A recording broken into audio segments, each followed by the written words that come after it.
Comment utiliser des pistes bus? Alors il faut savoir un truc, c'est que les pistes bus, ce sont des pistes fantômes qui sont principalement utilisées pour le mixage. Je vais vous montrer quelques petits exemples. Alors là, je vais démarrer par créer un instrument logiciel. Créer. Hop, je ferme cette bibliothèque, puisque je n'en aurai pas besoin. Et je vais ouvrir mes loops. Donc je vais en prendre un, je vais le glisser. Ensuite, je vais prendre un autre. Hop, je vais le glisser. Ensuite, je vais prendre un petit piano. Voilà.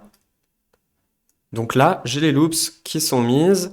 Et admettons, je suis sur la phase de mixage, donc je souhaiterais les faire travailler sur des bus.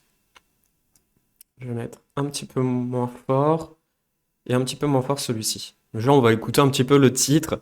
C'est tout à fait normal et tout à fait logique, même si je ne l'ai pas écouté. Bon, la guitare, elle est pas bonne, je la supprime, elle m'intéresse pas.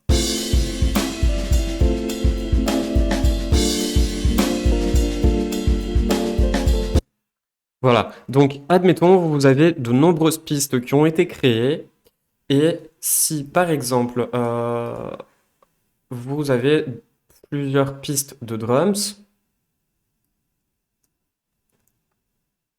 comme cela. Donc là, par contre, pour cet exemple-là, je ne mettrai pas la musique en play, parce que ça risque de faire très très mal aux oreilles. Mais admettons, vous avez plusieurs pistes de drums, alors je vais vous montrer comment utiliser des bus. Donc la première piste, on la sélectionne, et il faudra cliquer sur le stéréo out. Premièrement, vous gardez le doigt appuyé dessus, vous gardez le doigt appuyé sur piste, sur les bus, et vous allez cliquer sur le bus numéro 1.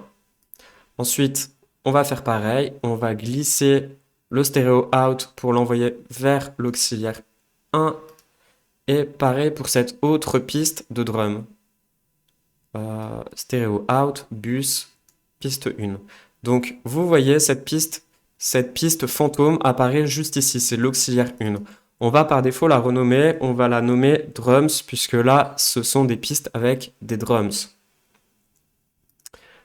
Voilà. Et donc, si vous souhaitez faire uniquement un effet sur cette piste de drums, eh ben, vous allez aller sur effet et admettons, on va nettoyer les fréquences. Donc, on va nettoyer les fréquences sur tout le groupe de drums. On va activer le bas et on va activer le haut. On va mettre play. Je suis pas sûr que la qualité soit bonne.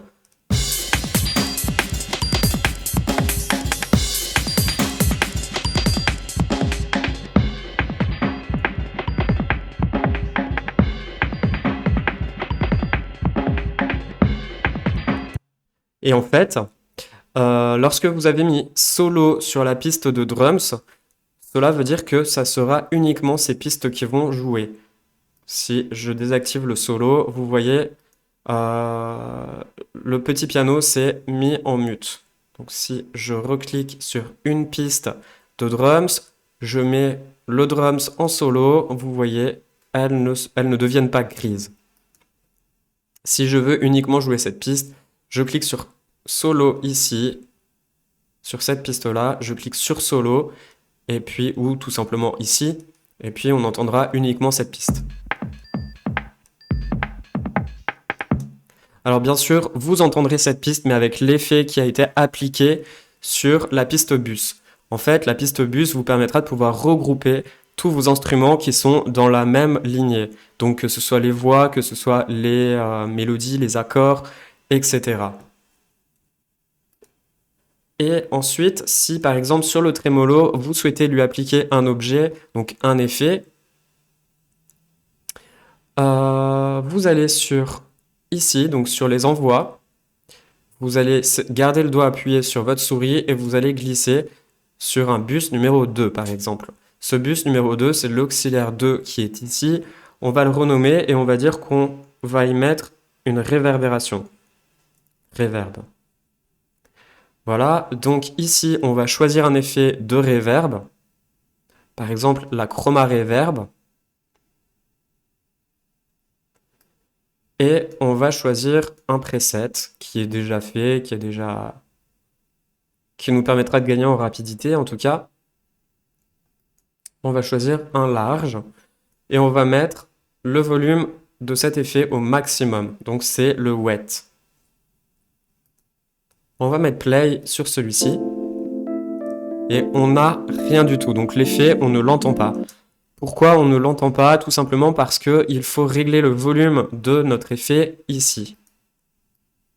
Voilà, donc par exemple, je vais vous donner une petite astuce. Vous gardez le doigt appuyé sur Alt et vous appuyez directement sur ce bouton et il se remettra automatiquement sur 0. Si je le mets à fond, c'est comme si cet effet-là avait été appliqué ici. Donc dans cette ligne qui concerne cet instrument, donc cette piste en fait. Donc si je le mets à fond,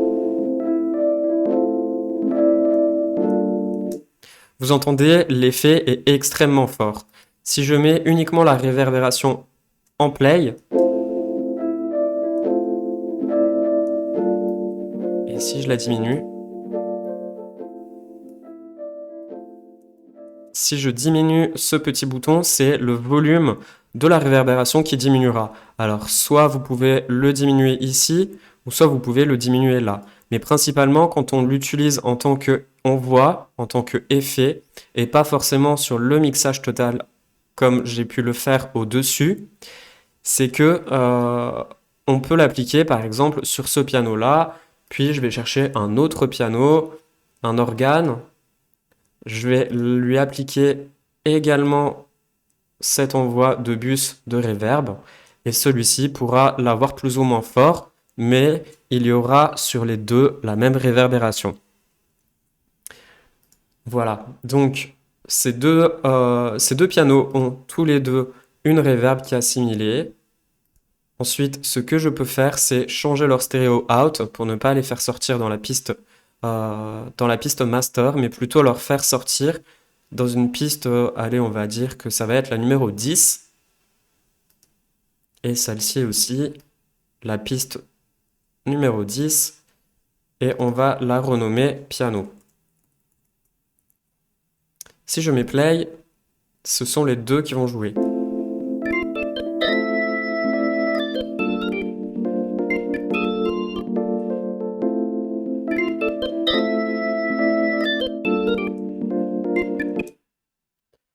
Voilà, donc ensuite, eh ben, puisque vous avez le même effet qui a été appliqué sur ces deux pistes, vous pouvez plus ou moins intensifier l'effet qui a été mis de réverbération sur le côté. Donc on va le mettre à 0. Ici, cette piste, mettez-la à 0, c'est toujours bien de l'avoir à 0. Et puis vous pouvez lui appliquer d'autres effets, par exemple une dynamique, une compression. Et on va dire que peut-être pas une compression pour le moment, puisque je ne suis pas encore passé sur ce chapitre. Mais par exemple, un délai, un stéréo delay, tiens.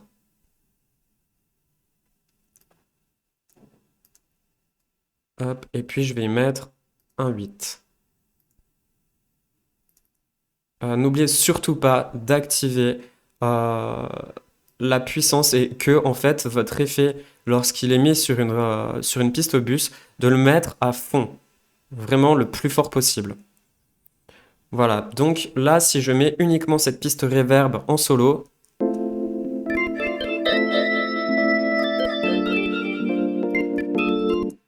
voilà.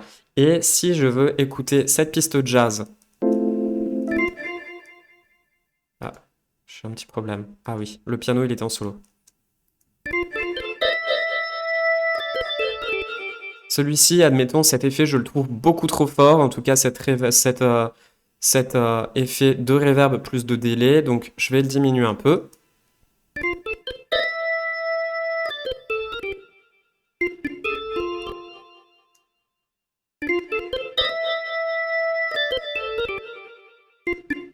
Là, ça me paraît un peu plus mieux, un petit peu mieux.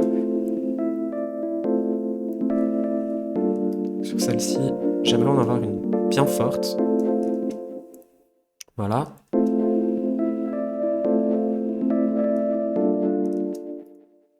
Et maintenant, lorsque vous appuyez par exemple sur celui-ci, vous voyez qu'il a été assigné sur une piste piano. Donc, la piste piano, si vous retournez et que vous appuyez sur celle du haut, vous verrez que cette piste-là a été directement envoyée puisqu'il est sur le bus numéro 1, donc il a été envoyé sur une piste drums. Où est-ce que vous allez pouvoir retrouver ces pistes-là lors du mixage? Vous appuyez sur ce petit bouton pour ouvrir la fenêtre de mixeur et en fait elles apparaissent ici. Donc, ce sont les pistes bus. Vous pouvez désélectionner toutes les pistes et sélectionner uniquement les pistes auxiliaires et les pistes bus. Voilà. Donc là, vous les aviez et puis vous pouvez également renommer. Bon, renommer, elles ont déjà été faites, mais vous pouvez leur mettre une couleur. Donc vous rappuyez sur ce petit bouton, vous choisissez la couleur de la piste qui pourra vous intéresser, la reverb. Donc là, on va dire que les drums, on va les mettre en rouge puisque c'était des pistes d'instruments en totalité. Et la reverb plus le piano, on va les mettre en bleu puisque celle-ci, c'était des effets qui étaient impliqués sur notre mixage. Voilà.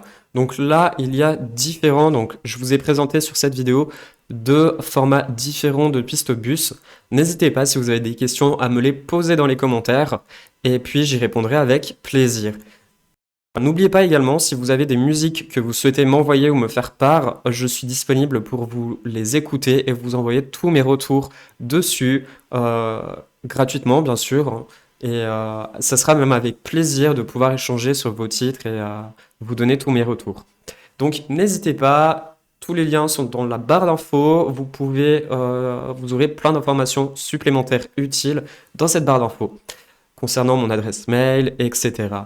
Donc merci à vous d'avoir regardé cette vidéo et je vous retrouve dans une prochaine vidéo. C'était Anto, salut! Ah, n'oubliez surtout pas de mettre des petits pouces bleus, ça m'encourage à vous faire des vidéos concernant ces tutoriels sur cette chaîne YouTube. Et puis à vous abonner sur cette chaîne puisque forcément j'y partage plein de vidéos et ça me fait toujours plaisir d'avoir des nouvelles têtes. Allez, salut!